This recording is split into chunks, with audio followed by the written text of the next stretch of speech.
Atenção, este programa aborda temas reais e polêmicos e não é recomendado para menores de idade e pessoas sensíveis. Vai rebolar, vai rebolar, vai rebolar. Ela vai rebolando no chão. Vai rebolar, vai rebolar, vai rebolar. Ela vai rebolando no chão. Vai rebolar, vai rebolar, vai rebolar. Ela vai rebolando. Língua, linguado, linguiça, ai que preguiça, boca precisa justiça. Meus pais na Suíça, de novo a nova língua. Je ne sais pas, je suis Sophie, un, deux, trois. Nein, danke, ja, bitte, aber kannst du come with me? I see you trying to climb in my sunroof. I guess it's a good thing I'm waterproof. I'm gonna make you move. I'll make you move.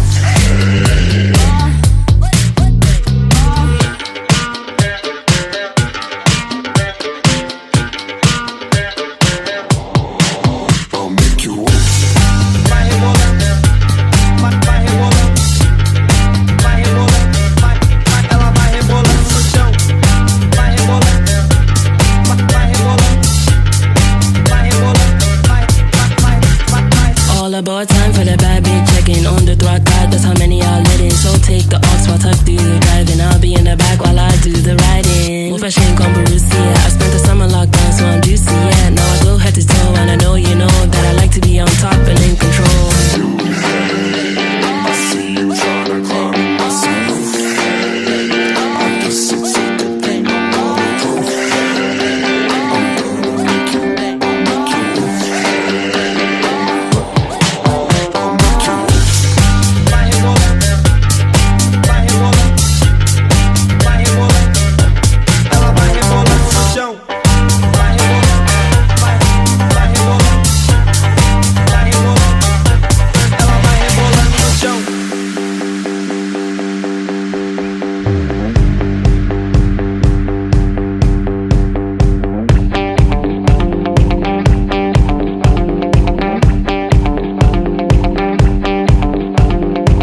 Wish I could put you on my to-do list. You and you and you on my to-do list. You and maybe you on my to-do list. I guess I could put you on my to-do list. Right, don't you put me right on top of your to-dos. Don't need the alphabet to say I want you. Don't need much, just wanna hear you. Vai rebolar, vai rebolar, vai rebolar. Ela vai rebolando no chão.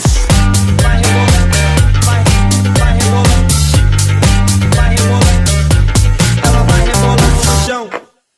Alô, alô, testando, 1, 2, 3, testando, produção, testando, Mississippi 1, Marguerita Pizza, é de cachimbo, testando, não tentem ajustar os seus aparelhos, porque este é mais um sem sinal.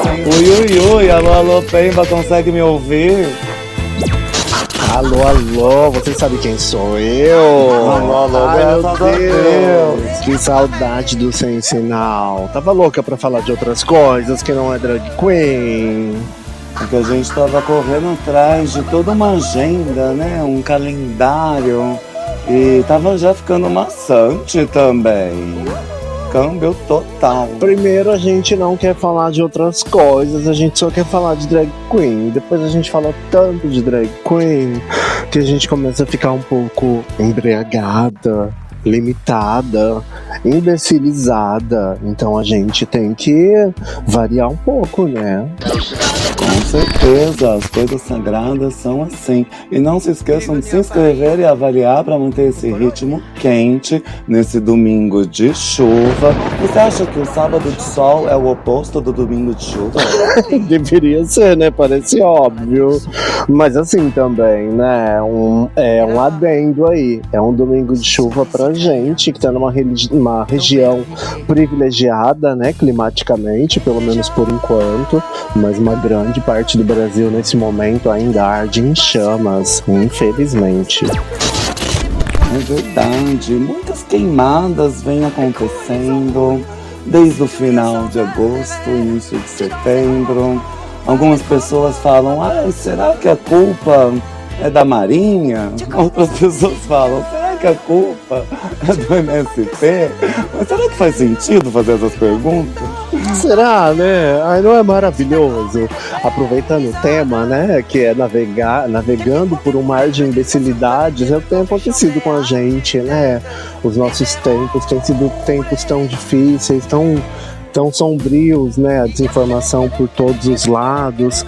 E aí a gente vê que muitas vezes as pessoas preferem se fazer de imbecis ou de desentendidas, ou fazem perguntas do tipo: quem é o culpado pelas queimadas no Brasil?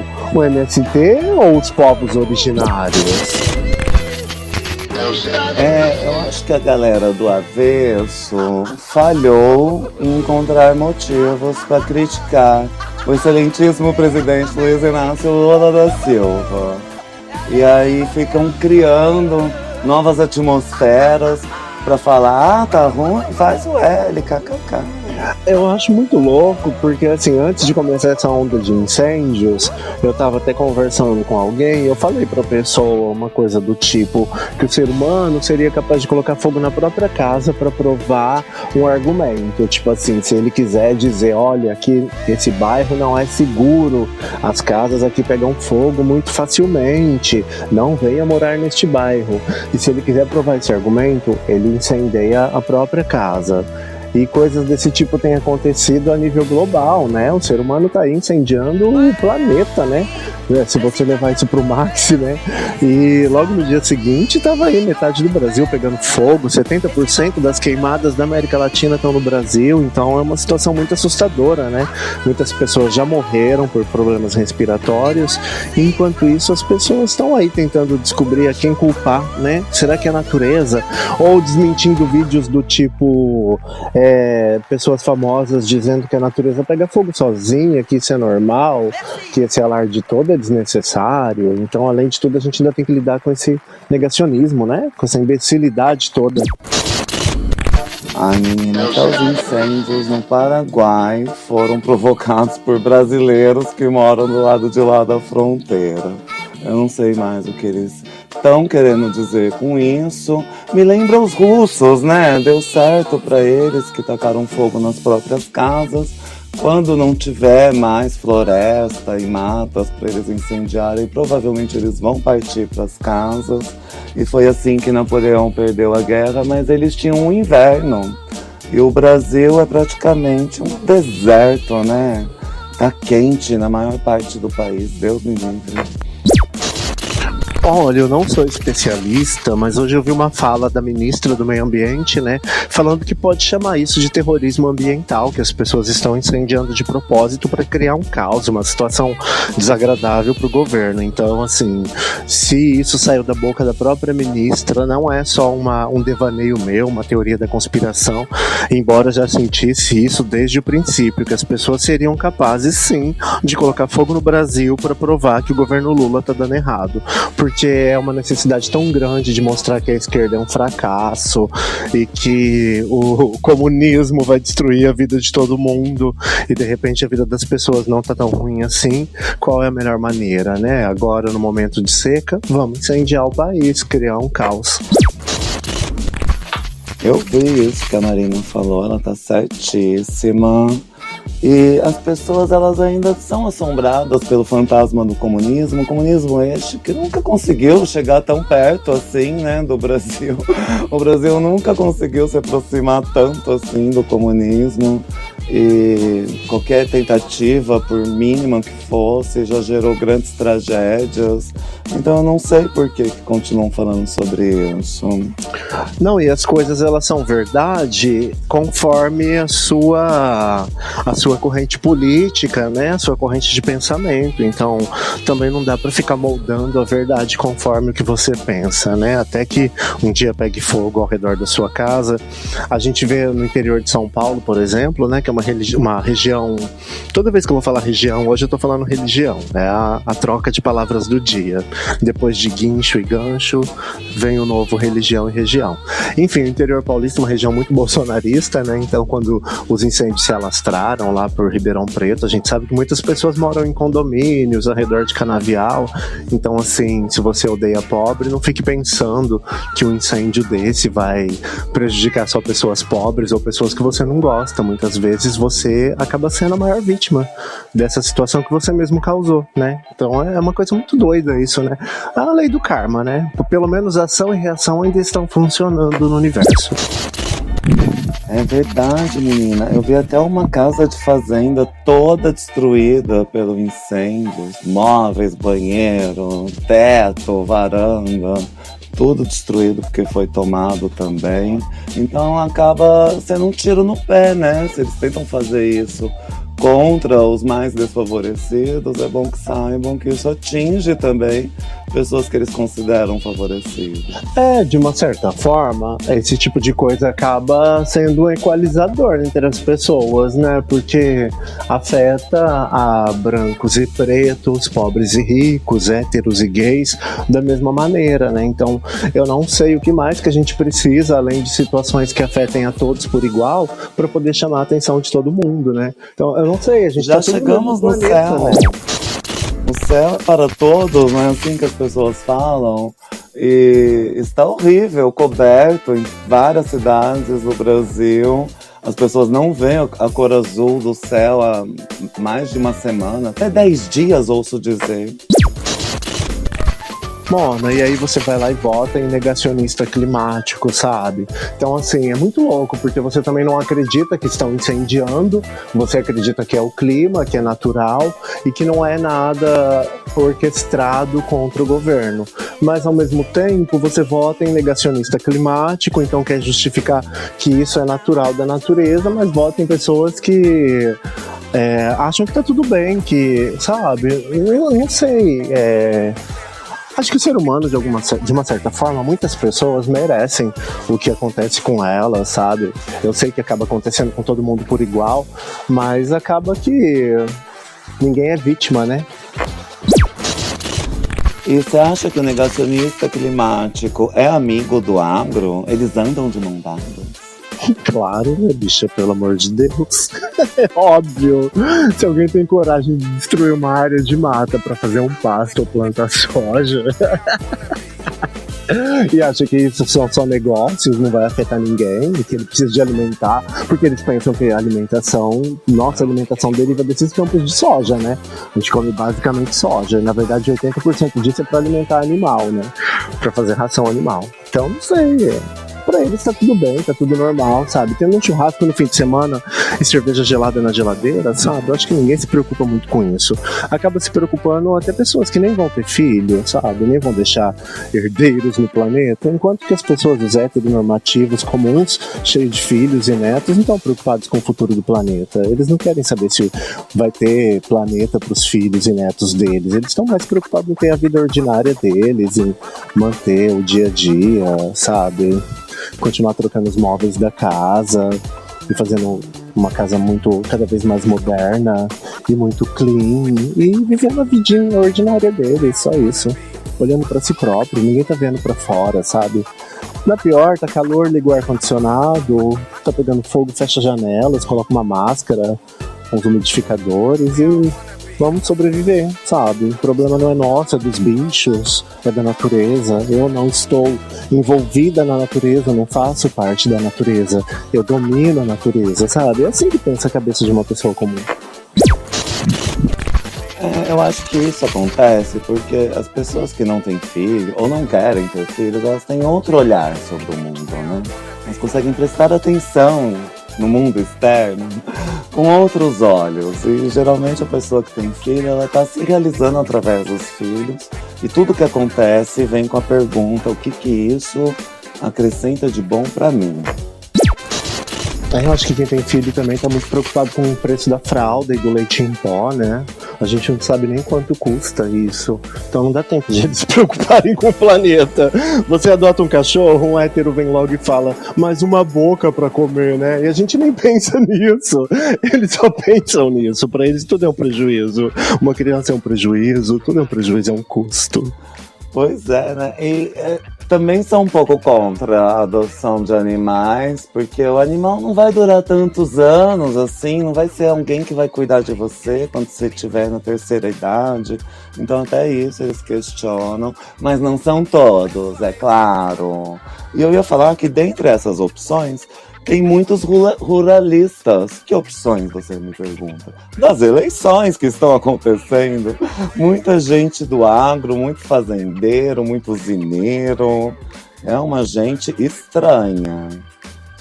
Ai, começa que ninguém entra na política por ideologia ou por vontade de fazer o bem ao próximo, né? Todo mundo tem um interesse escuso por detrás disso. Pelo menos é o que a gente descobre quando a gente se envolve com pessoas envolvidas com política. Porém, eles estão entrando na política para defender... Ai, desculpa que eu tô de babá de cachorro hoje de novo, então de vez em quando você vai ouvir um latido. Eles entram na política para defender os interesses deles, e os excluídos não conseguem, eles não têm dinheiro para entrar num processo político, eles não têm... Os que têm amor ao próximo, no né? processo político, então, de alguma forma eles estão, sei lá, fazendo a voz deles serem ouvidas, Acho que né? quem quer ajudar o outro já tá fazendo alguma coisa, sem precisar de pedir votos e ser eleito para só depois fazer alguma coisa. A gente vê muito isso entre os protetores e também entre as pessoas que fazem ações sociais, né? Como o padre Júlio. Você já viu ruralista fazer alguma ação por alguém? Me fala uma ação que algum ruralista faça por alguém. Rodeios. Ai, ruralista não faz nada por ninguém. Que isso? Os Cachorro atacou maltratos outro aos aí, animais ó. estão em todas as Maltratos aos animais ao esferas. vivo. Eu estou chocada. Ai, brigaram Horrorizada. por um brinquedo. Mas eu juro, eu não Foi um tenho brinquedo. criação de animais. São cachorros adotados. Eu não sou um ruralista dos cães. Por favor. E às vezes a gente nem pensa, né? Se vai conseguir pagar uma escola pro cachorro. Simplesmente faz o que tem que ser feito, porque ele está ali, precisa ser atropelado. E vai chover, e está frio. Eu acho ótimo Então, quando eu ouço mulher hétero falando, ai, eu pagava a escola das crianças. Aí a próxima frase, alguém pergunta, em que colégio seus filhos estudavam? Um colégio público. Eu vi mais um caso desse esse final de semana, eu adorei. Achei ótimo. Que colégio que ela paga, se é público? Eu vi, nossa, aquele caso foi polêmico. Eu ia falar um pouco sobre as coisas que tem passado nos serviços de streaming por aí. Então tem o reality The Circle, que está na 7ª temporada, 90 Dias pra Casar e Do Outro Lado, aqueles 43 de Adsonidos a Sopa, lá do México, As Zonas Divas, Cris Miró, Chimp Crazy, só crime grave. Só crime grave. Você tem uma tendência a gostar de programas de amor e crime, né? Mas é muito bom você falar dessas novidades que foram lançadas agora, porque já que a gente tá com as redes sociais aí um pouco limitadas, as pessoas não têm muito o que fazer, né? Pela internet, então é bom ter dica do que assistir, né? Ah, sim. E eu tenho uma preferência, não pelo amor, mas pela heterossexualidade. Eu sou curiosíssima de saber como que eles funcionam, o que eles preparam de comida para dar para os filhos. E cada dia mais eu fico mais impressionada. Eu vi uma receita que coloca vários miojos no forno, cobre com frango enlatado e depois recheia com queijo e tá pronto, serve para as crianças. Uma lasanha de miojo. Ai, que nojo. Mas me fala, dentro dessa sua curiosidade pelo universo hétero, qual foi a maior curiosidade que você viu ultimamente? O maior absurdo. Bom, nos tem uma programas. relação com os crimes, né? Você falou, é o amor hétero e os crimes. Sim, eles andam juntos. Isso já é uma curiosidade por si só. Mas de todos esses programas, o que mais me chocou foi o Chimp Crazy, que nem fala de amor heteronormativo, mas sim sobre o amor das pessoas pelos chimpanzés. Ai, nem me fala. Eu acho uma das piores séries documentais dos últimos tempos. Depois de aquele Tiger King, foi isso? Sim, foi o mesmo que fez Tiger King, ele fez essa. É do mesmo produtor, né? Mas você recomenda? Se alguém falar, me indica uma coisa pra assistir, você indicaria? Chimp Crazy? Não. Quem gosta de animal, eu acho que não é bom assistir, porque tem gente que gosta de animal e tem gatilho, né? Então eu não recomendaria. Mas se você tem um coração forte, vale a pena assistir pra ver o quão difícil, quão dolorosa pode ser a vida de um primata criado em cativeiro, só pelo simples fato de pessoas acharem bonitinho macaquinho de fralda, macaquinho mamando, e pagam milhares de dólares por um filhote e acabam com um animal de 300 quilos dentro de casa depois de alguns anos e não sabem o que fazer e acabam tendo fins trágicos, horríveis e muito sofridos, tanto pro animal quanto pro ser humano. Bem, spoiler. Acabei com a série, né? Não, mas também tem salvação. Tem a PETA que resgata, leva eles pro santuário, deixa eles bonitos. Também tem outros lados, outras facetas. E eu acho que o vegano já tá acostumado com cenas fortes, porque geralmente, quando pergunta por que eles se tornaram veganos, eles respondem por causa de um filme que eu assisti. Ah, sim, é verdade, a gente já tá acostumado. Mas, e também tem isso, né? Tem um lado de que tem, dentro do próprio documentário, tem alguém lutando pelos direitos dos animais, né? Senão o documentário nem existiria, né? Seria só uma história triste do dia a dia do primata trancado num cativeiro. Porém, ainda assim é muito chocante saber que existe essa demanda, porque não era nem para existir mais a demanda de pessoas adquirindo animais silvestres, que basicamente é um tráfico de animais, é um crime, na verdade, por mais que em alguns lugares tenha uma flexibilização na lei, você está cometendo um crime que vai se voltar contra você uma hora ou outra, sabe? É, mas a pessoa não se aguenta, porque ela ama muito as espécies, ela quer ter todas em casa. E se for preciso, ela tranca esses animais num porão, não deixa ver a luz do sol. E aí deixa de ser amor, né? Passa a ser uma coisa meio passional. Então, mas até que ponto é válido qualquer coisa para realizar um desejo, que no caso é ter um animal selvagem, um animal silvestre, em um cativeiro, só para dizer eu conquistei, eu consegui, e depois isso se tornar a sua maldição e a maldição do animal. A maldição do animal já é a partir do primeiro dia que ele é capturado, né? Que se um animal silvestre chegou nas suas mãos, no mínimo ele é produto de tráfico, de captura ilegal de animal, ou de criação de animal silvestre, que também de alguma forma é ilegal, no mínimo é imoral. Então já é um animal que desde o primeiro dia já não tem a vida plena dele, né? Então você tá tolindo o animal de ter a vida real que ele deveria ter, né? Porque também não tem nada de bonito nessa história, sabe? Nem dizer que é alguém que é apaixonado pelo animal e por isso ela tem. Não tem nada de bonito nisso. A gente sabe disso, já houveram muitos casos aí de escândalos, né, que a gente descobre depois. Desde um cachorro num laboratório sendo servido de teste a um macaco preso em casa. Então, não sei como isso pode ser bonito. É só egoísta, né, da parte do ser humano, de querer ter tudo e se achar capaz de tudo, independente das consequências. E muitas vezes nem pensa nas consequências. Aí vem o capitalismo, né? A ostentação. A pessoa que quer ostentar marcas caras também querem pets caros, até raros, impossíveis de achar. E vão buscar lá no mercado negro. É muito curioso, né? Porque eu não vejo amor nisso. Porque se você quer fazer alguma coisa por algum animal, procura algum animal que já tá precisando de algum socorro, que você vai encontrar um assim, tipo, a 3 metros de você.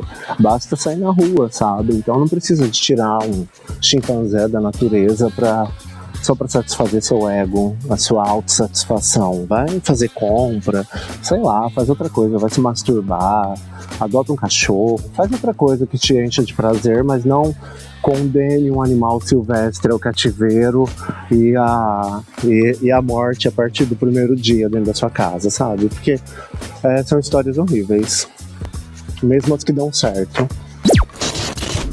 E aí eles pagam US$ 30.000 pra ter um filhote desses, que dá R$ 170.000.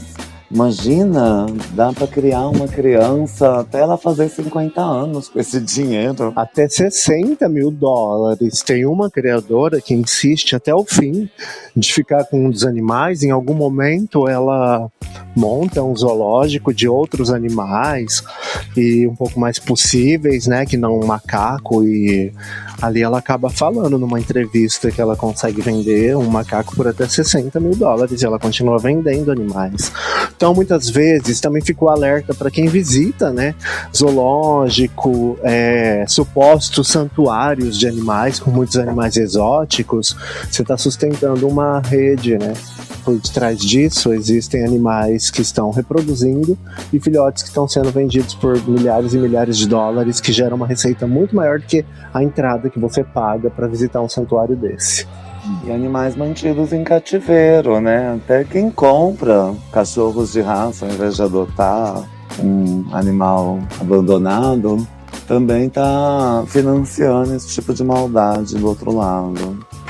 Pra mim, quem curte um vídeo de macaquinho inocente no Instagram tá contribuindo, porque você vê que pessoas que têm animais e aí adquirem um animal exótico desse aumentam muito o engajamento. Até elas criam as próprias hashtags, é um universo próprio. Pessoas com macaco, pessoas com tigre, pessoas com todo tipo de animal em todas as redes sociais que tem vídeo. E elas vão ganhando um engajamento cada vez maior, com quanto mais animais elas têm desses, e isso acaba viciando a pessoa, ela acaba também ganhando dinheiro com a rede social, isso aumenta a ambição dela e você faz ela ficar mais gananciosa ainda e adquirir mais um, e mais um, e mais um, e outras pessoas acabam incentivadas e também querem fazer a mesma coisa. Eu vi um perfil uma vez de uma pessoa que tinha um macaco que foi adquirido num criador em Santa Catarina e ela divulgava o criador de macaco para quem quisesse adquirir, que era legalizado. Depois eu fiz uma pesquisa e vi que não era nem possível ter esse tipo de legalização. Então, assim, eles encontram uma falsa legalização, incentivam pessoas a comprar pelas redes sociais, sabe? Não precisa nem de zoológico para isso. É verdade, tem muito disso por esses lados. E até com aves, né? Vem aqueles passarinhos bonitos, aquelas ararinhas exóticas. E a primeira coisa que a pessoa pensa é em prender numa gaiola para vender no mercado negro. E isso está diretamente relacionado com o primeiro assunto que a gente estava falando sobre as queimadas, né? Porque pode chegar uma hora que um ser humano possa pensar que está fazendo uma boa ação, né? De adquirir um animal selvagem, já que o habitat deles está prejudicado, eles não têm para onde ir, para onde fugir, e eles não têm mais habitat natural. Mas isso não é a boa ação nenhuma, porque na verdade fomos nós que tiramos o habitat deles, né? Às vezes, falando sobre essa coisa de vídeo em rede social, às vezes vídeos muito inocentes, como pessoas que colocam fruta na janela para macaco prego, e a pessoa filma a janela dela, ela mora ali num predinho de 2, 3 andares, e o macaco prego mora numa micro mata atrás da casa dela, que é o que restou. Então, assim, você acha que é um vídeo bonitinho de macaco prego comendo fruta, mas é um pedido de socorro. É a última área remanescente que ainda vivem aqueles macacos prego e estão dependendo da ajuda humana para se alimentar. Estão perdendo seus hábitos naturais, né? Não tem como eles caçarem, porque eles têm pouco espaço, e o ser humano ainda tira a pouca naturalidade do conviver dos animais, adestrando eles, dando frutinha. E no documentário do qual você falou, as pessoas estavam alimentando os chimpanzés em casa com fast food. Tinha uma mulher que dava McDonald's todo dia pro macaco. Todo dia ela dava McDonald's, Coca-Cola e chocolate pro macaco. Tipo assim, nossa, que legal, ele nasceu pra ter essa vida. Ah, então tá bom, é muito mais fácil pra ele, então. Com certeza você tá fazendo a coisa certa, você tá ajudando o macaco. Ajudando a morrer mais cedo de infarto. Primeiro é pra chamar a atenção, né? Então leva o macaco pra todo lado e filma esse macaco e coloca nas redes sociais pra ganhar bastante curtida. E depois eles vão escondendo os bichos, eles vão ficando com medo, o PETA começa a perseguir, vem um delegado, já tem algumas denúncias. Às vezes eles até inventam que o bicho morreu só pra continuar vivo, com o bicho vivo em casa sem ninguém ficar procurando. E isso me lembra outra coisa, o que acontece entre humanos também. Como, por exemplo, as trad wives, as esposas tradicionais que viralizam nas redes sociais. E elas só usam saia, elas têm um estilo mid-century, e elas gostam de estar bonita para quando o marido chegar, e servir a comida dele, e fazer aquelas coisas básicas à mão, né? São bem artesanais, mas ao mesmo tempo elas estão filmando tudo isso, e sentando numa cadeira, e editando tudo isso, e colocando nas redes sociais. E aí a gente pensa, né? A pessoa faz porque gosta, ou ela faz só para ganhar engajamento? Boa, você acha que esse tipo de ideia, de comportamento, parte da mulher? A mesma ideia de ser uma esposa submissa, uma esposa padrão aos modos antigos, você acha que ela tem a ideia, e ela tem a ideia de filmar e de publicar isso, e de incentivar outras mulheres a serem como ela? Você acha que tudo isso parte dela? Porque eu penso que uma mulher aos moldes antigos, aos moldes padrão que a gente conhece, uma mulher submissa, não poderia nem estar tendo acesso a ferramentas modernas de comunicação. Então, se ela é uma mulher submissa, uma mulher, uma materna dos anos 70, 80, se comporta assim, era para ela estar limpando a casa o dia inteiro, educando os filhos em casa, né, da melhor maneira possível, e não ter tempo de sentar e editar um vídeo, como você disse, sabe? Então, assim, de alguma forma ela já ganhou algumas liberdades, e essas liberdades também foram concedidas por um homem, né? Então, de qualquer forma, mesmo achando que ela está agradando ao homem, ela continua só sendo uma mulher, ou que ela está podendo escolher ser assim. Na minha opinião, ela só continua sendo uma mulher escrava do homem, porque tudo isso, com certeza, esse conceito, essa ideia, tudo isso tem a mão de um homem por detrás. Assim como as mulheres da indústria pornográfica também. Então eu só queria entender em que momento a escolha é verdadeiramente delas, qual é a escolha que elas realmente fizeram. Olha, eu nem sei qual é o público delas, se elas fazem isso para outras mulheres ou se elas fazem isso para um bando de tarado, né? Porque isso também é um estilo criado, imerso no patriarcado. E não é ruim, porque elas também não estão forçando ninguém a ser que nem elas só estão mostrando como elas são. Mas é estranho, né? No mínimo curioso saber que ela arrumou um tripé antes de fazer uma massa de macarrão. E a gente sabe que nessa época as mulheres tinham empregadas para fazer isso. Então elas também não ficavam fazendo todo o trabalho de casa. É que eu já conheci uma mulher nesses padrões que tinha prazer e orgulho de ser uma mulher aos moldes antigos e de ser submissa ao marido e fazer tudo que o marido queria. E na verdade, quando ela se livrou do casamento, a realidade é que ela era uma prisioneira, e aí ela foi desabafar com as pessoas que ela conhecia que tudo aquilo que ela fazia, porque ela ficava trancada dentro de casa quando ele viajava, por exemplo. Então ela só na superfície parecia uma mulher padrão, perfeita e submissa, que fazia tudo pro marido. Na realidade ela estava sofrendo uma violência e ela estava vivendo em cativeiro, né? Porque se um homem sai para viajar, se é um caminhoneiro que viaja, fica 20, 30 dias e deixa uma mulher trancada dentro de casa, inclusive com um bebê recém-nascido, ela é uma prisioneira, né? E principalmente se ela é menor de idade. Então, às vezes, as pessoas elas estão passando essa imagem, mas elas estão pedindo socorro. Por mais perfeita que pareça a imagem delas, pode haver um pedido de socorro ali por detrás, e que a gente só vai descobrir quando elas se livrarem do cativeiro que elas estão vivendo e fingindo que é tudo normal e perfeito, né? Às vezes é uma mulher, por exemplo, uma mulher submissa que só cuida da casa e dos filhos, pode ser uma mulher que o marido é que não deixou trabalhar, e ela prefere falar que a escolha é dela, e quando na verdade ela queria ter as coisas dela e não pode. E ele decide quando ela vai ter uma calcinha nova, uma roupa nova, e ele controla o dinheiro e controla a vida dela, e não foi uma escolha dela, foi uma imposição dele, e ela preferiu dizer que ela escolheu assim. Isso me lembra a família Plá. A mãe da família Plá passa por uma coisa assim. E no começo a gente tem raiva dela, mas depois a gente acaba concordando e ficando do lado dela, porque quem somos nós para julgar? Olha só, né, se eu divagando aqui, falando esse monte de coisa, inclusive de uma história pequena que eu conheci na vida real, você não tem tudo a ver com essa série também da família Plá que você tá falando, que também é uma mulher que foi submissa, né? Uma família submetida a viver aos moldes antigos, os filhos sem televisão, sem contato com o mundo. Eles não tinham contato com o mundo externo e cresceram numa fazenda meio isolados. Essa é a premissa do programa. E a gente pensa que é uma escolha da mulher e do marido, né? Que eles decidiram ter aquela vida, criar os filhos daquele jeito. E depois de muitas temporadas das crianças crescerem, ganharem liberdade, a mãe começa a se sentir tocada pela liberdade que os filhos, que já cresceram e já estão na maioridade, ganharam. E ela começa a lembrar de quem ela era e da vida livre que ela tinha, né? E vê que ela não conseguiu controlar a vida dos filhos, a ponto de que ela fazia, por exemplo, não deixar comer doce, não tomar refrigerante, esse tipo de coisa. E, tipo, eles cresceram, ganharam liberdade e ela começou a repensar tudo, né? Então, na verdade, não foi uma coisa que ela viveu por livre e espontânea vontade. Em algum momento ela se sentiu pressionada a ser uma mulher nesses moldes, né? E os filhos, tudo trampista, né? Também não adianta nada. A gente vê pessoas jovens que são tradicionalistas, no pior sentido da palavra. E isso acontece aqui no Brasil, né? Cada novinho fazendo feiura nas câmaras de deputados e vereadores desse país. Não tem a ver também com essa saudade, né? Essa nostalgia de que antigamente tudo era melhor?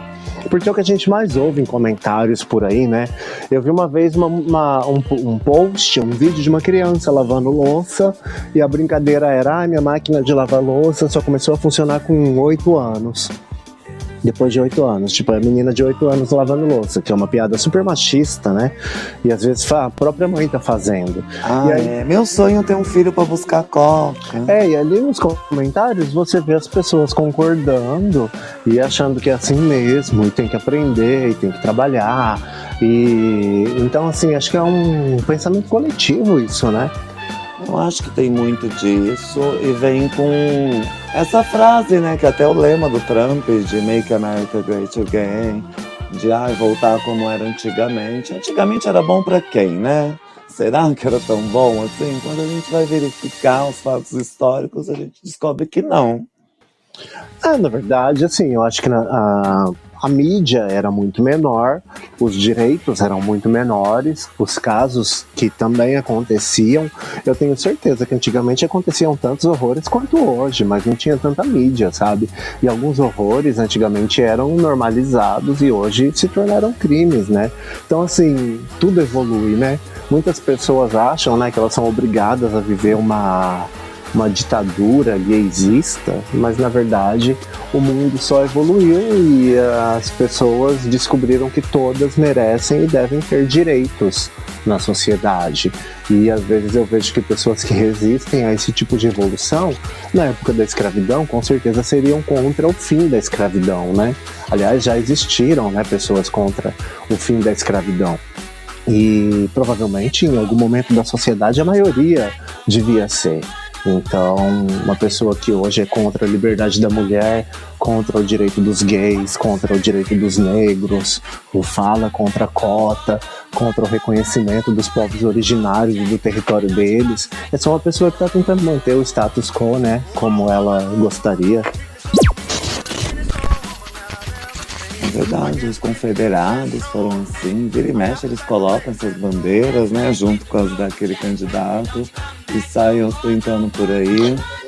Eu também me lembrei de um condomínio que a Disney tentou fazer nos anos 90, só que era nesse molde de cidade antiga, anos 50, e muitas pessoas foram morar lá, só que tinha muitas regras. Não podia ter mais de um carro na rampa da garagem, tudo tinha que ser de fachada, você não podia colocar qualquer caixa de correio, pintar a casa de qualquer cor, colocar o lixo do jeito que você quisesse. E acabou se transformando num martírio, foi desastre atrás de desastre. Tinha carro que caía dentro de uma lagoa, porque não podia ter nem proteção para o carro, para não estragar a estética da cidade. E aí depois foi vendido e revendido e é considerado um desastre da Disney hoje em dia. Aí destruindo esse conceito de que antigamente as coisas eram melhores, né? Porque se você coloca pessoas, não sei em que década isso aconteceu, que você tá falando, mas se No você coloca finalzinho pessoas... dos anos 90 e até acabar tudo foi já perto em torno de 2010. Assim. Já, tipo assim, você imagina as pessoas no final dos anos 90 falando, nos anos 70 tudo era melhor. Aí vem um magnata com dinheiro e fala, então vou realizar seu sonho. Vou construir um universo paradoxal para que você possa voltar no tempo e viver conforme você gostaria no local onde você diz que tudo é melhor. E aí não se aplica. A pessoa vai viver nesse lugar, ela não consegue. E na prática não se aplica essa ideia de que antigamente tudo era melhor, sabe? Eu lembro de um tio meu que eu demorei muito para ouvir umas histórias que ele tinha para contar sobre a origem da família. Então até então eu também crescia pensando, nossa, antigamente minha família na roça vivia muito melhor, o ar puro e não sei o quê, né? A gente tem essa ideia, essa ilusão, né? E ele agora velho diz que não era bem assim, sabe? Eles eram como escravos que não tinham direitos, não podiam nem plantar e nem criar o animal que eles quisessem, como eles quisessem, porque eles não tinham direito sobre a terra, eles não tinham liberdade, eles tinham que trabalhar incessantemente e ainda assim eles sequer podiam ir até a cidade, sabe? Eles não tinham liberdade de ir e vir. Então eles eram praticamente escravos do capitão, mesmo sendo imigrantes italianos. Então, assim, hoje a gente vê aí gente falando, antigamente, na época da nona era muito melhor. Você não sabe, você nunca escutou a sua nona contar uma história, você não tem paciência com o velho, você nem sabe ser melhor, você só tem uma ilusão porque não é a sua época e o seu tempo. Tinha as empregadas no quartinho de empregada, tinha a defesa da honra, né? Que o homem matava a mulher, falava que estava defendendo a honra dele e não precisava pagar pelo crime. A gente vê entrevistas das pessoas, não sei se nos anos 80, 90, alguma repórter pergunta para as pessoas na rua, o que você acha de crimes de morte contra os homossexuais? Eu acho que tem que matar mesmo. Sabe, uma naturalidade contra o direito da vida das outras pessoas. Ou então, assim, o Rio de Janeiro era bom até chegar esses Paraíba. Paraíba é tudo ladrão, olha o Paraíba ali. No meio da entrevista, sabe? Então, assim, as pessoas, elas eram escrotas, sim. Antigamente, elas sabiam que não tinha... As outras pessoas não tinham direito, então elas sabiam a quem atacar, porque não existia, como você disse, tinha o crime de defesa da honra, sabe? O crime de defesa da honra, não. A pessoa tinha a liberdade de defender a honra, mas depende da pessoa, né? Se fosse uma pessoa branca, acima na sociedade. Agora, um paraíba, um homossexual, jamais poderia chegar no meio de uma pessoa dessa e defender a própria honra, o direito da própria existência. Ou ir numa delegacia fazer uma ocorrência contra uma pessoa que disse que você deveria morrer. E hoje não, hoje essas pessoas têm direito. É verdade, eles não tinham vergonha nenhuma, né? De falar diante das câmeras, destilar aí ódio contra os pobres, naquele vídeo dos pobres vão à praia, ou os gays naquelas outras questões daquele mesmo programa, era documento especial, uma coisa assim. E isso me lembra outro programa também, Voltando 90 Dias, acontece até hoje. Porque quando eu vejo 90 Dias para Casar, eu vejo mulheres que abrem mão do seu país para viver lá na Índia, na cultura tradicional e ter que se converter no país do outro homem. E eu vejo o contrário também. Outros homens que vão para o país delas e também forçam elas a mudar o jeito que elas vivem.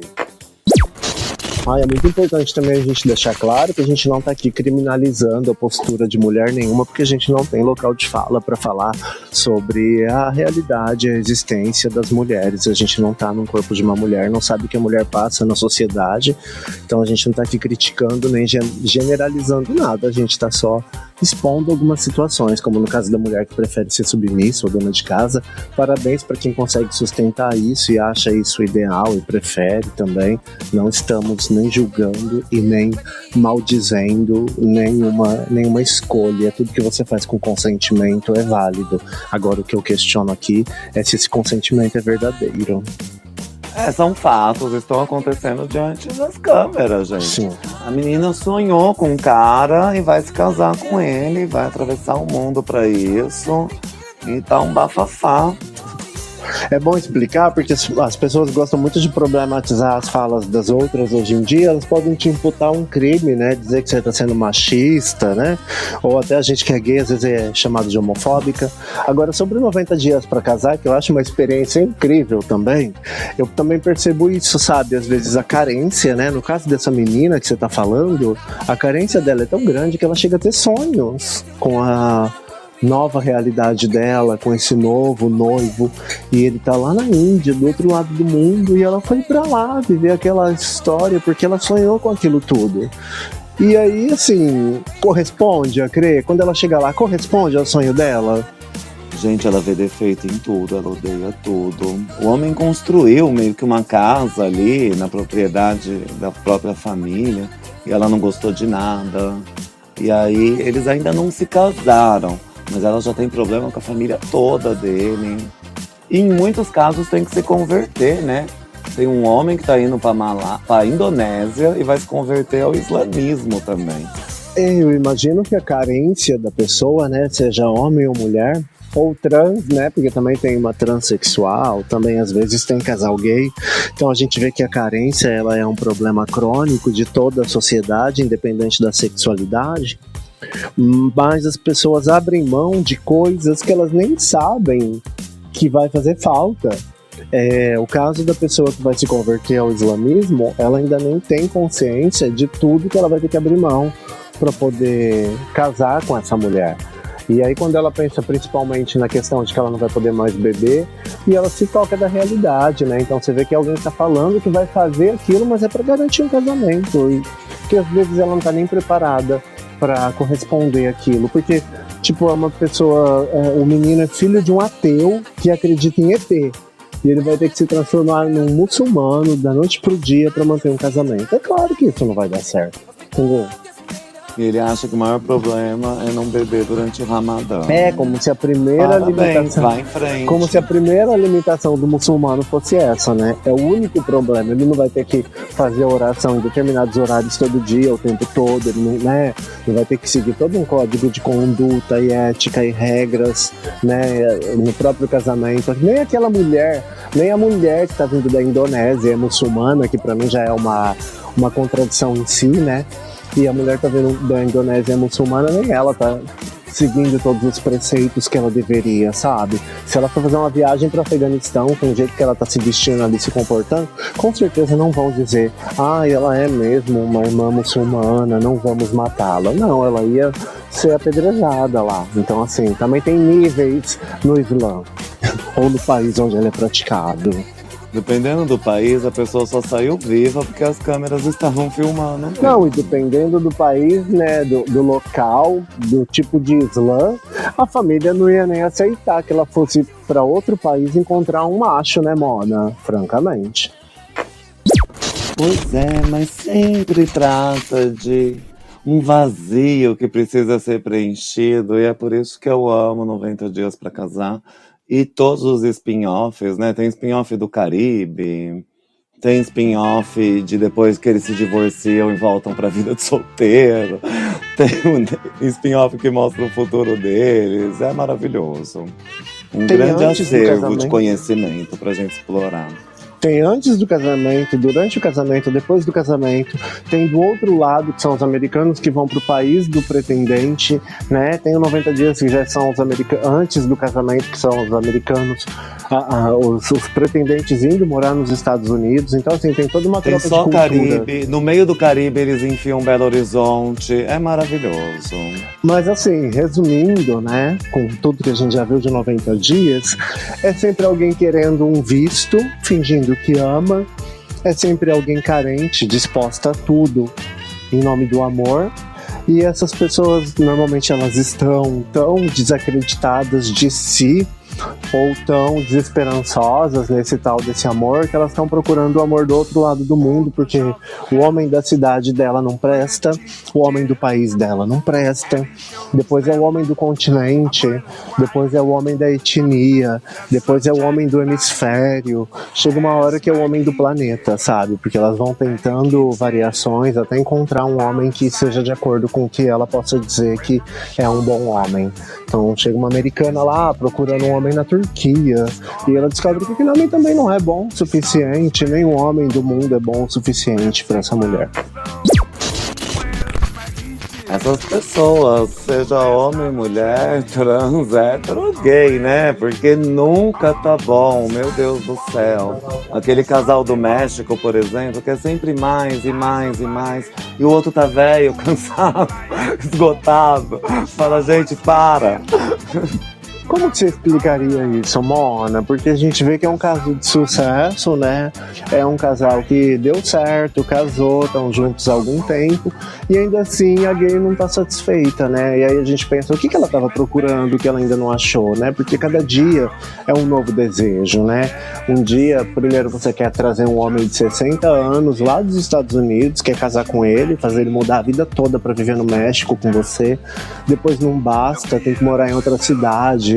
Depois não basta, tem que trazer a filha. Depois não basta, tem que mudar de cidade de novo.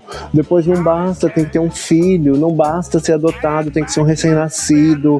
E nunca basta e não vai bastando. Tipo assim, qual que é o problema, né? Porque o amor tá ali.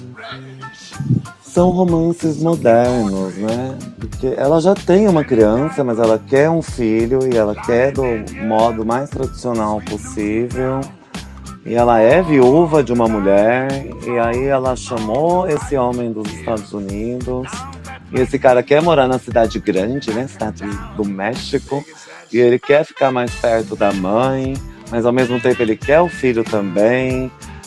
Muitas pessoas querem muitas coisas e ninguém quer ceder nada pra ninguém.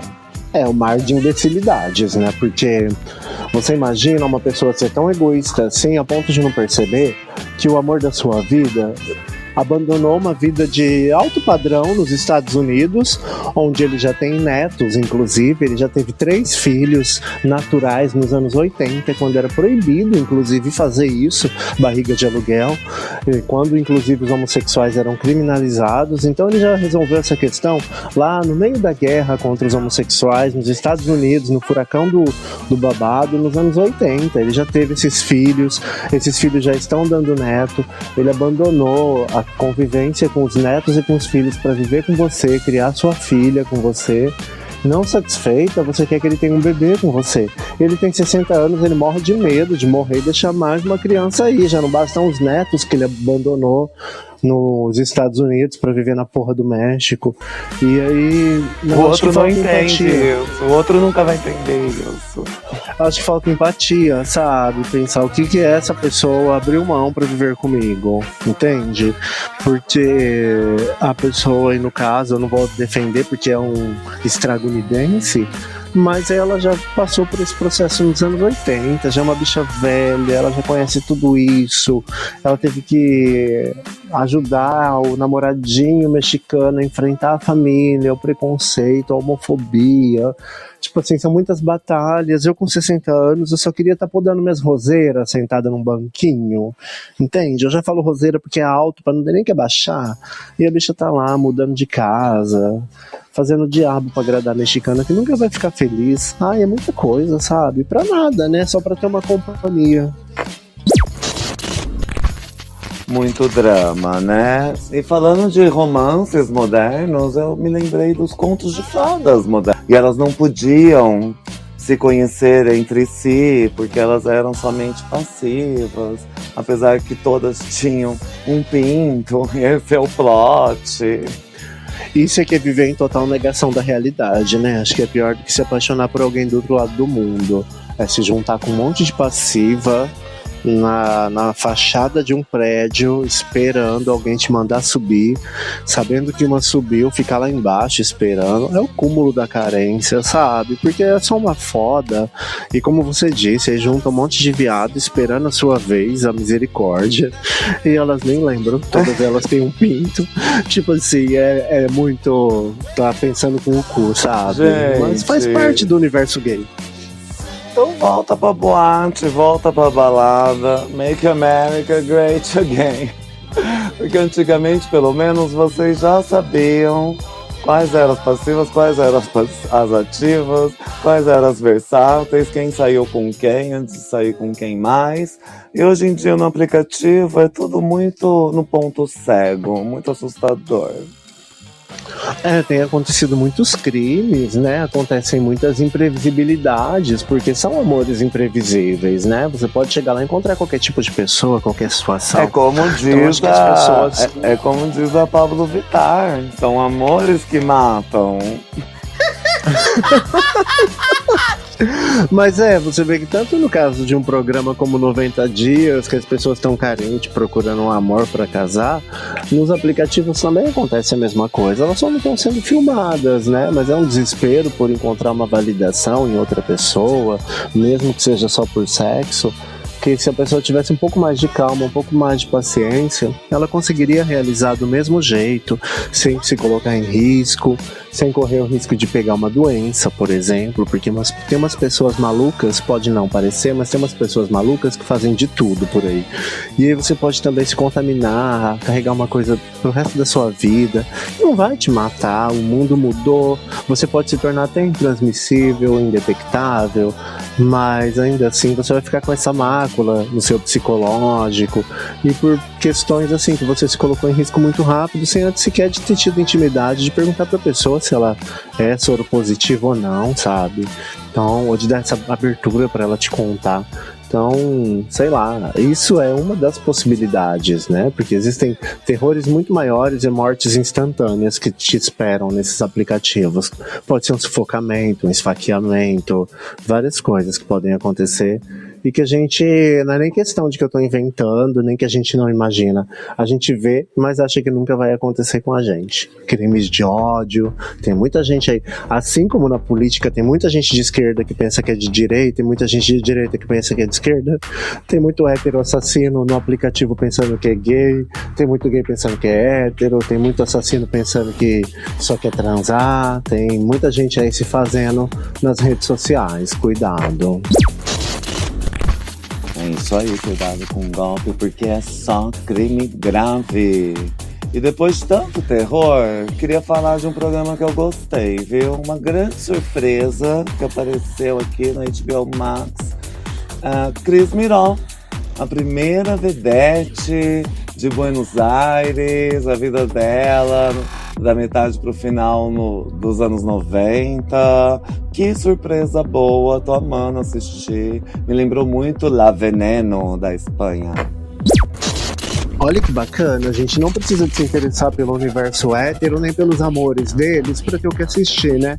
De grata surpresa, depois de assistir Vestidas de Azul, depois de assistir La Veneno primeiro, né? Depois Vestidas de Azul, agora encontrar essa série, que eu não sei em qual streaming tá passando, Cris Miró. Conta a história de uma travesti argentina maravilhosa, que foi a primeira estrela travesti da volta do teatro de revista na Argentina, né? Teatro Maipo, creio eu. E foram nos anos 90, eles fizeram esse resgate do teatro de revista e ela fazia shows de vedete. Foi uma grande aposta. Então é uma história muito interessante de ser contada. Uma pessoa que sofre preconceito dentro de casa, né? Tem a mãe que torce contra, mas o pai é um grande companheiro. E a gente tá aí nessa saga, conhecendo essa história que a gente nem sabia. E é sempre bom, né, descobrir um mito desses entre os gays da América Latina, né? Assim como quando a gente conheceu o Lemebel, né? Que não é uma história em nada parecida com essa, mas também era uma história surpreendente, né? Passada no Chile, na época da ditadura. Então é sempre bom conhecer esses ícones latino-americanos. Que bom que a gente, antes de morrer, conseguiu alcançar aí algumas séries e descobrir um pouco dessas criaturas que passaram pela Terra, que talvez a gente morresse e nem soubesse quem são, né? É verdade, e cada ícone traz uma lição. Me lembrou muito a história da Rogéria, principalmente por conta da mídia em cima da pessoa e as perguntas descaradas que os jornalistas faziam. É muito interesse na parte sexual, né? Mas ela, ali antes da primeira entrevista, ela foi avisada, né, pelo manager dela que eles iam com tudo pra cima. Eu acho até que ela respondeu muito bem. E é lamentável, né, ver que a mídia, hoje em dia também não é muito diferente, né, porque hoje em dia qualquer moleque com um celular no meio de uma galera pensa que é a mídia em si, né. E assim, o constrangimento ainda é parecido, ainda estão preocupados com as suas partes íntimas. Às vezes você vê travestis belíssimas nas redes sociais contando a história delas e as pessoas comentando: você ainda é um homem, continua sendo um homem. Então o preconceito é muito grande, né? Já era e ainda é muito grande. E a mídia só consegue levar essas figuras para a mídia se for para levantar essa curiosidade, né? Levantar essa coisa do bizarro, né? Pra chocar o telespectador. A pessoa nunca tá ali por um bom motivo, é sempre com o intuito de chocar o telespectador. E essa é a lição mais importante.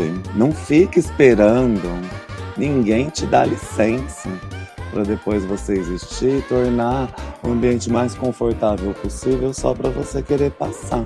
Porque as pessoas são sempre hostis e perigosas e excludentes, e a gente tem que estar preparado para enfrentar desde perguntas descaradas até todo tipo de crítica, né? Principalmente da velha mídia. Mas o que eu posso dizer? Antigamente, vovó assinava um jornal que chegava todos os domingos. Hoje, as vovós passam um dia pegando informação no WhatsApp e depois despejando nas lives de TikTok, Twitter, Clubhouse, Instagram e tantas outras. Ou até criando seus próprios conteúdos, né? Ou até com um neto por detrás do celular filmando o dia a dia delas. Então, de alguma forma, elas também são influenciadoras, né? Todo mundo pode ser influenciador de alguma maneira dentro da sua categoria, né? Então, assim, essa coisa da mídia ter se ampliado hoje em dia é um benefício, porque muitos corpos diferentes podem se manifestar, podem marcar a presença deles no mundo, mesmo que sejam boy-seta.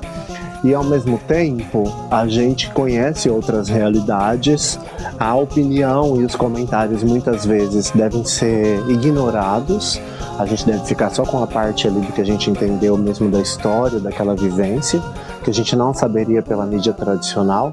Então, nesse ponto, a rede social ajuda muito, e o lado prejudicial é o julgamento, mas o julgamento sempre existiu. Antigamente a pessoa te julgava de trás da TV, xingava a televisão, você não ouvia. Agora ela manda um comentário, né? Ela pode mandar comentários que inclusive aparecem na tela da TV, dependendo da programação. Então a opinião, ao mesmo tempo que passou a ser muito importante, né? Começaram a dar muito espaço para a opinião alheia na mídia, para as pessoas se sentirem importante. A imbecilidade, a ignorância, o preconceito também tomaram conta do mundo, né? Sem contar que uma mensagem ruim sempre vai ter muito mais repercussão do que uma mensagem boa, né? É verdade, essa diferença é crucial e pode mudar tudo. Então, a gente tem que partir do pressuposto que todas as informações são falsas. Até quando parece uma pessoa falando que é de uma cidade e aconteceu certa coisa, você não sabe se aquilo foi gerado por inteligência artificial. Você não sabe se uma criança de 8 anos pegou um celular velho, criou um perfil e tá lá só gastando. Sabe o que eu acho bem bacana sobre essa coisa da mentira, né, da fake news, da inteligência artificial, daquilo que a gente está absorvendo e aprendendo na internet? Eu acho que seria um bom questionamento, antes de tudo, pensar assim: já vi isso antes? Porque muitas coisas a gente se surpreende, se torna um grande escândalo, mas elas já aconteceram antes e ninguém deu atenção. Às vezes o grande escândalo de hoje é uma notícia da semana passada, do mês passado. Você está sendo manipulado, está sendo obrigado a compartilhar e você nem sabe o que está acontecendo, porque você não tem nenhum filtro de ver de onde veio isso. Só porque aquilo satisfaz um desejo seu ou fala sobre um ódio seu, você só compartilha. Então muitas vezes você só está falando sobre você mesmo, sabe? Então seria bom antes fazer uma análise e perguntar: o que vão pensar de mim publicando isso, ou espalhando isso, ou acreditando nisso? Será que depois, quando eu descobrir que isso é mentira, eu não vou passar vergonha? Então assim, você lembra quando saiu aquela pegada do Marajó lá, né? Teve um monte de fake news não, que eram notícias verdadeiras, mas eram antigas, dadas como novas, para dizer que o governo federal não estava fazendo nada pelas crianças de Marajó e que as crianças estavam sendo utilizadas para fins esdrúxulos que eu não preciso de citar aqui. Até nós do campo progressista começou a fazer campanha e chorar pelas crianças do Marajó. Embora fosse uma verdade, ela estava sendo usada fora de contexto para criar uma comoção, uma perturbação que não era necessariamente pessoas preocupadas com a solução do problema. Então, às vezes, a gente é levado por essa onda de ódio contra o abuso, contra a violência, e a gente está repercutindo, na verdade, uma corrente de pessoas que nem são contra aquela situação, são só a favor do caos político, não estão procurando uma solução, estão procurando tumultuar o discurso, não estão preocupadas com a vida da criança, elas estão preocupadas em engajar politicamente com aquilo. Então, assim, se a gente fizesse um questionamento mais aprofundado sobre tudo antes de publicar ou compartilhar, a gente ia passar menos vergonha. E se a gente pelo menos se preocupasse em não passar vergonha, já seria ótimo. Ai, mas o povo compra, né? O povo compra rápido e fácil. Por conta do drama, quanto maior o drama, mais fácil a pessoa vai se apegar àquilo e falar qual é a opinião dela. E holofotizar coisas até desnecessárias ou informações falsas. É um absurdo mesmo. Por exemplo, teve um míssil que caiu no estado genocida de Israel. Teve um míssil que caiu no estado genocida de Israel.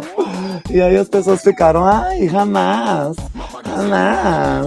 Mas quem jogou esse míssil foram os rebeldes do Iêmen.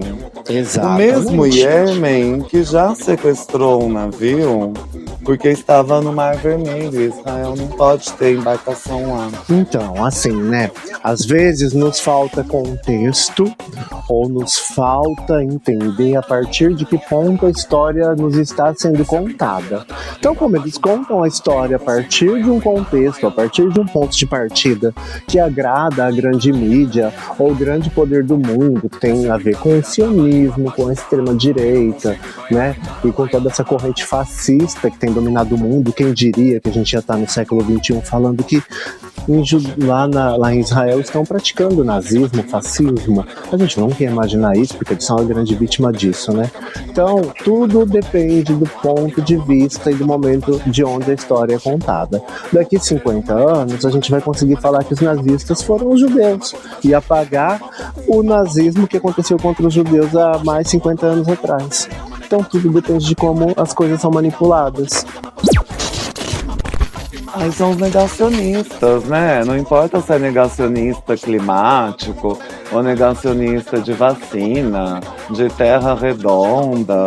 Eles sempre vão negar alguma coisa que todo mundo sabe que aconteceu, que é fato acontecido. E sim, tem muita revisão a ser feita na história.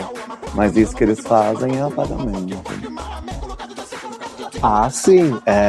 Às vezes a gente... É claro, né? Cada um de nós vai contar a história enviesada através da nossa própria ótica, ou das nossas paixões, das coisas que nos incomodam, das injustiças que nos tocam ou não. Então, é possível defender qualquer tipo de argumento, sendo um pouco inteligente, tendo um pouco de estudo, ou conseguindo decorar algumas frases, algumas táticas, ou xingando a pessoa com quem você está discutindo, ou invalidando o argumento dela. Mas eu cheguei a ouvir professores estudiosos em geografia essa semana quase que defendendo a situação do Estado de Israel, o que está sendo praticado em Israel, que na verdade é um genocídio, né, aos olhos do mundo, e dizendo que antes do surgimento do Estado de Israel já existia muita confusão entre as nações, os povos naquela região. Então, quase que como justificando assim, se as pessoas que já estavam ali brigavam tanto, por que eu vou me preocupar agora que alguém chegou ali e tá botando alguma ordem? É como dizer isso em outras palavras, sabe? Ou dizer assim, eles já se matavam entre eles. É como dizer que quando chegaram os colonizadores europeus na África, os africanos já brigavam muito entre eles, então pelo menos alguém chegou e deu uma tranquilizada na situação. Sabe, eu entrei em uma casa onde tinha uma família brigando, matei todo mundo e acabei com a briga. É quase dizer isso, como se isso fosse uma solução para uma briga, né? E isso tem nome, é mecanicista, essa lógica mecanicista de achar que tudo é justificável por conta de uma sequência ou de uma equação, e não é bem assim. Por exemplo, Inglaterra e França sempre guerrearam entre si e ninguém se sentiu no direito de invadir eles. Até porque são países dominantes, né? São potências do velho mundo, né? E inclusive respeitadas hoje, cada uma na sua grandeza por todos os processos que passaram. Ninguém ia colocar eles numa situação dessa com esse ponto de vista de que já que estão brigando podemos invadir, são selvagens. Diferente do que a gente ouviu da boca do próprio Netanyahu, que é o primeiro-ministro de Israel, né? Que foi lá no Congresso dos Estados Unidos, no portfólio, como que chama o Congresso dos Estados Unidos? Capitólio. Capitólio, lá em Furnas. Lá em Capitólio e por portfólio. Foram lá no portfólio e simplesmente...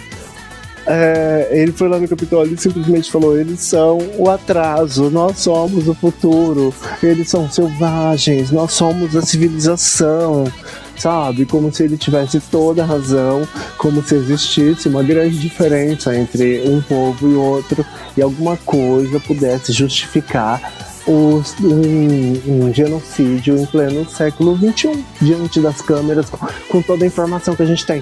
Não à toa já matou centenas de jornalistas, né? Pra gente até não saber a informação do que acontece em loco. Isso é relatable pra gente, né? Porque aqui na América do Sul e na América toda, esses países foram criados com esse pretexto e a gente conhece o outro lado e sabe que não é nada bonito de se admirar, mas é muito compreensível pro norte global. Os outros países europeus, os Estados Unidos, eles pensam que é assim mesmo, são selvagens.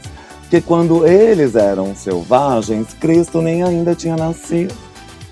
E é quase que um favor eles ainda olharem para o resto do mundo selvagem e colocarem a luz da civilização e da ótica deles sobre as nossas pequenas tribos selvagens pelo mundo, né?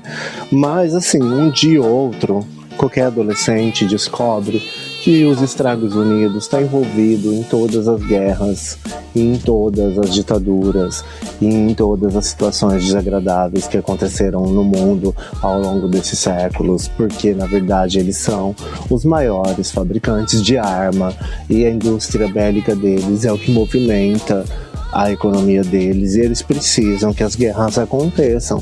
Então assim, é praticamente fazer o jogo do inimigo quando você tá numa guerra e os Estados Unidos chega botando mais fogo ou dizendo que este lado ou aquele lado tá certo. O que acontece em Israel, só o fato de Israel, do Estado de Israel ser um afiliado dos Estados Unidos em pleno Oriente Médio, para mim já tem tantas coisas duvidosas nisso, é uma contradição grandíssima, sabe? Porque os Estados Unidos, na minha opinião, os Estados Unidos deveriam nem ter as bases aéreas espalhadas pelo mundo que tem. Então é como se a gente fosse tudo um bando de inquilino dos Estados Unidos e só existisse porque eles permitem.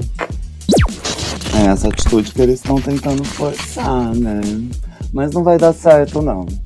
Porque realmente, né, tem toda uma evolução que eles falam aí de iluminismo, idade moderna, contemporânea, um avanço tecnológico, e seguindo nesse sentido, tem muito país correndo na frente que não é necessariamente norte global. Eu acho que desse ponto de vista, né, eu não era vivo e o tempo que era não tinha consciência para entender o que foi aí as guerras, o que era a existência da União Soviética, ou mesmo a Guerra Fria que se estendeu aí por tantos anos, uma guerra silenciosa e que se a gente for prestar atenção, essa guerra existe até hoje, né, ela é mais midiática, a gente vive uma guerra digital, então quase não se precisa pegar em armas, né? Inclusive Tom Zé fala uma coisa dessa, né, num dos shows lá que você gostava muito, ele falava que o Tio Sam aprendeu que não precisava pegar em arma para dominar um povo, né? Dava para dominar com a própria cultura ou com os industrializados, enfim, a gente é dominado pelo Tio Sam de várias formas. Agora tá até mais fácil. Então parabéns para quem resiste. porque é muito difícil. Agora a frente de dominação, ela vem de todos os lados.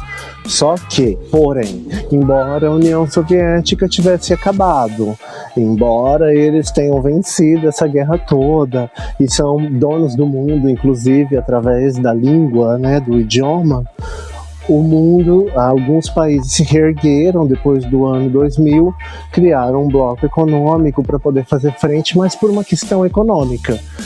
O BRICS se fortaleceu, a gente está aqui em 2024, então existe um bloco vermelho, um bloco de países rejeitados, ou um bloco de países que são embargados, que não podem negociar com ninguém, que estão se juntando cada vez mais a esse bloco do BRICS.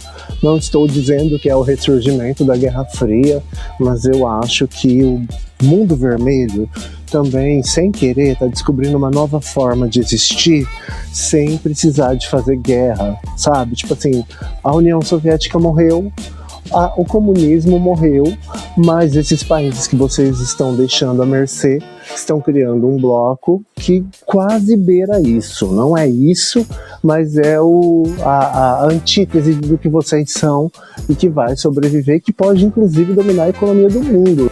O mundo estão alternando, sabe? O poder está mudando de mãos. E isso é muito interessante. Por isso que é importante fazer parte da resistência, né? Ai, de que lado você tá? Contra o Império, caralho. Contra a Europa, os Estados Unidos. Esse povo colonizador, imperialista, pelo amor de Deus. Qualquer um que esteja combatendo isso, eu vou apoiar. Não quero nem saber. Eu ouvi um analista político na Telesur esses dias falando sobre esses países, né, que é um bloco marginalizado, que os Estados Unidos, inclusive, remete com relações com terrorismo, mas é basicamente assim, neste momento, os países seriam os mais embargados e que estão de alguma forma se juntando e fugindo dessa hegemonia, seria o Irã, a Bolívia. A gente tem também exemplos na América Latina que estão resistindo aos ataques, apesar de tudo, como a Venezuela, o país da Xiomara Castro, eu esqueci o nome agora, Zé Nicarágua ou Honduras, não sei, agora eu esqueci. Mas este país também está resistindo, inclusive, a tentativas de ataque dos Estados Unidos. Então, assim, os ataques continuam, eles só não precisam de ser através de guerra, sabe? Olha, o Milei gastou 100 milhões de dólares da Argentina em campanha contra o Maduro durante as eleições, e ninguém nem sabe disso e nem está preocupado. Imagina, eu acho que as pessoas também ficam muito focadas no local, né? O que está acontecendo ao redor delas, porque é o que afeta elas diretamente. Mas indiretamente, essas coisas também afetam elas.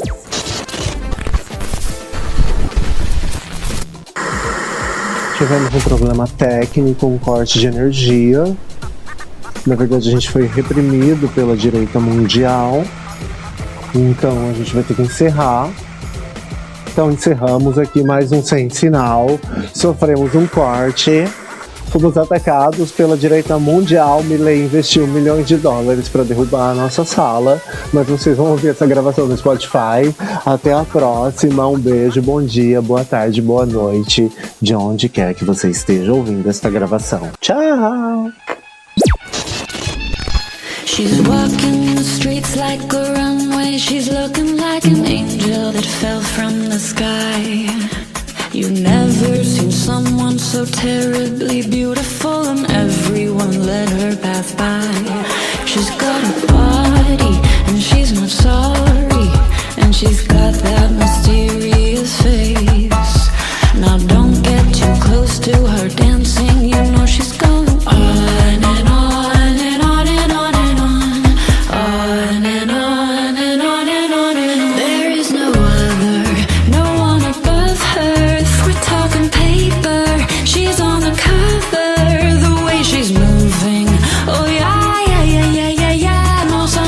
She's a goddess.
So she's a goddess in this. Joga o dedinho pro alto. Ela não anda, ela desfila.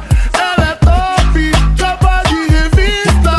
É a mais, ela arrasa no look. Tira foto no espelho pra postar no Facebook.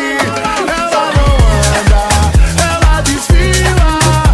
Ela é top, capa de revista.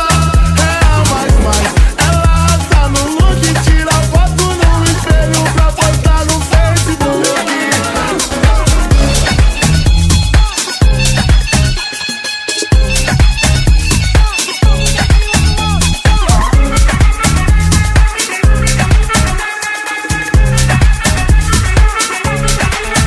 Ela não anda, ela desfila.